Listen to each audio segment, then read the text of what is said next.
કાંધલ જાડેજાના કાકી હિરલવા જાડેજાના તાર દેશની ડિજિટલ એરેસ્ટ ગેંગ સાથે જોડાયેલા હોવાનું બહાર આવ્યું છે।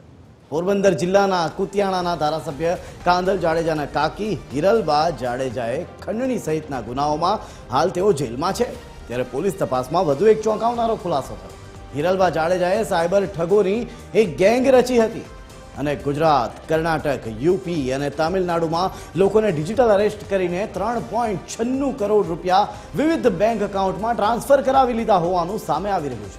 આ અંગે પોરબંદર પોલીસ સાયબર ફ્રોડનો ગુનો દાખલ કરીને આગળની કાર્યવાહી હાથ ધરી રહી છે। ત્યારે પોલીસના કહેવા મુજબ ભેજાબાજો પહેલા લોકોને ઓનલાઈન અલગ અલગ રીતે છેતરીને પૈસા પડાવતા અને ત્યારબાદ છેતરપિંડી આચરતા હતા અને એ છેતરપિંડી આચરેલા પૈસા પોરબંદરમાં ખુલેલા બેંક એકાઉન્ટોમાં ટ્રાન્સફર કરી દેતા। આ એકાઉન્ટો હિરલવાએ પોતાના માણસો અને અન્ય નાના પરિવારોના નામે ખોલાવ્યા હતા અને એ એકાઉન્ટમાંથી તેઓ તુરંત જ જેવા પૈસા જમા થાય કે પૈસા ઉપાડી લેતા હોવાનું પણ તપાસમાં બહાર આવ્યું છે। કોટક મહિન્દ્રા બેંકની અંદર હિરલબા જાડેજા અને એના અન્ય સાથીદારોએ કેટલાક નાના માણસોના બેંક એકાઉન્ટ ખોલાવી અને આ એકાઉન્ટની અંદર દેશના અલગ અલગ રાજ્યોમાં જે સાયબર ક્રાઇમ થઈ રહ્યો છે એ સાયબર ક્રાઇમ દ્વારા મેળવેલી રકમ આ એકાઉન્ટમાં મેળવી અને પોતાને મળતિયા માણસો મારફત આ રકમ ઉપાડી અને સાયબર ક્રાઇમની જે દેશ લેવલની જે સિન્ડિકેટ છે એના ભાગરૂપે આ એક ગંભીર પ્રકારનો ગુનો આચરેલો છે।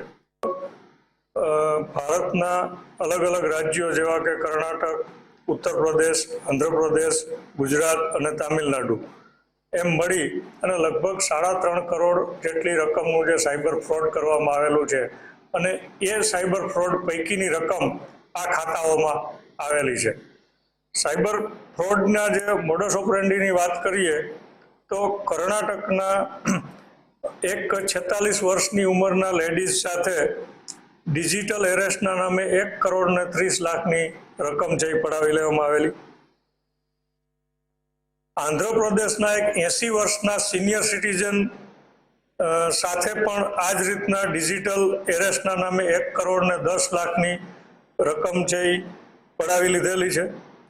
કર્ણાટકના એક વ્યક્તિ સાથે ઇન્વેસ્ટમેન્ટ ફ્રોડના નામે 1,59,24,292 જેટલી, એટલે આમ જોઈએ તો લોકો સાથે ખૂબ મોટા પ્રમાણમાં સાયબર ફ્રોડ આચરી અને આ રકમ મેળવવામાં આવેલી છે।